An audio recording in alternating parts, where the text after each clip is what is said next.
welcome to my YouTube channel. In this channel, I talk about living life abundantly by strengthening your relationship with Jesus Christ. We do a lot of inner work on this channel and I give homework, so if that sounds interesting to you, please like and subscribe. Okay, let's get into the video.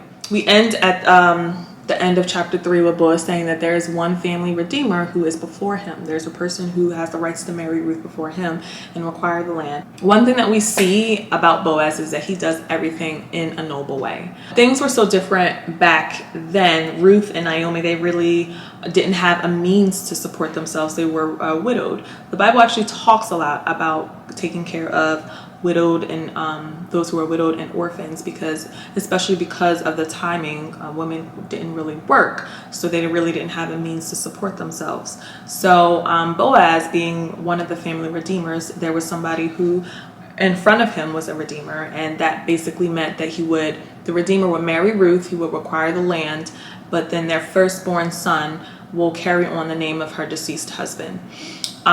So when Boaz talks to this one person who is in front of him and he tells them, like, do you want to require this land, and do you want to require this land? The person, he kind of jumps on it and he says, yeah, I want to require the land. But then as Boaz explains, like, you won't only be requiring the land, but you will also be marrying Ruth, and then your firstborn will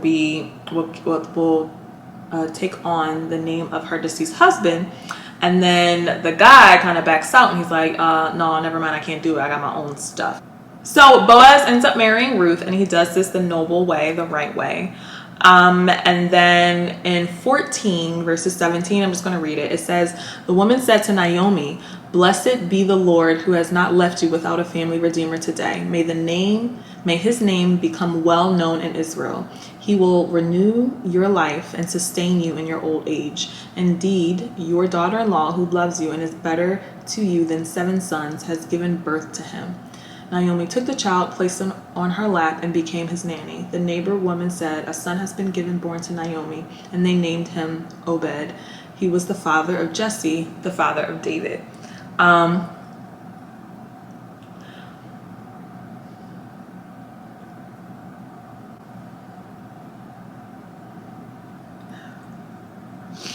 have no idea what's happening.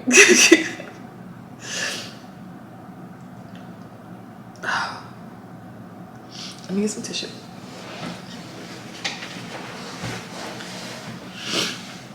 Okay.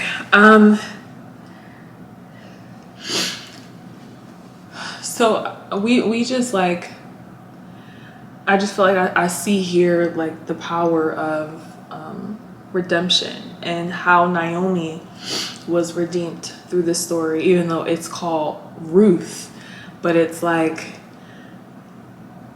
no, I feel like this story is just so much more about Naomi than it is about Ruth. Just because she went in the beginning from, it doesn't like say or share anything. It's not like she did anything wrong or she was disobedient or anything. There were just things in her life that just was hard and just felt hard on her. And towards the end of the story, we see that, we see her life being redeemed. And, now she has a grandson. She has this new joy where, before she lost everything. She lost her husband. She lost her sons. And she didn't even want Ruth around. And she goes from that to now having a son and having a daughter-in-law who loved her. It says she loved her more than 7 sons, and like how sons were viewed back in the day. So I think that was just like just a really powerful statement of how just the love that Naomi has received after all of that heartache and after all of that hardship. And and after all of that, this baby, the father of Jesse, the father of David, and in the lineage of Jesus Christ. And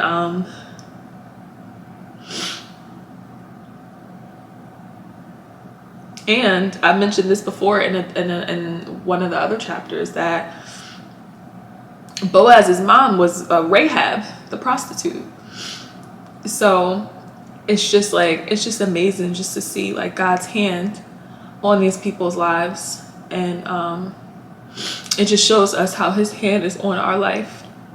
Yeah, I'm just going to read the rest of the notes that I have. It says that Naomi represents Israel, and Ruth represents Christ, and Boaz represents Jesus.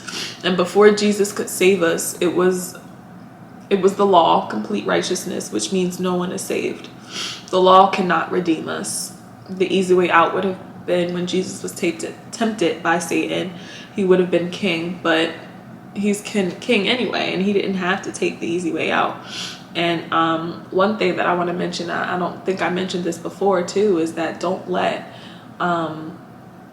the possibility to find love take you out of God's hand, take you out of his will, and lead you astray. Because Boaz could have easily said, you know, like I said, he was 80. Like, he could have easily said, oh, well, yeah, someone wants to marry me, let me just marry them. And it's like, he could have did that, but it would have been done in the wrong order. You don't know how the story would have ended. And so he does it in the right way, but the thing is, he still gets the girl at the end. Naomi's story is redeemed. Elimelech's name would not disappear. And if you see Ruth Chapter 1, the video that I made, Elimelech means God is king. So metaphorically, God is still king. God will always be king, and that will never disappear.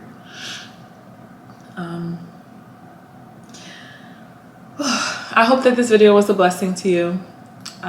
If you have any questions, comments, please comment them down below. Remember that I love you, I am praying for you, and I'm here for you. Bye. Here we go.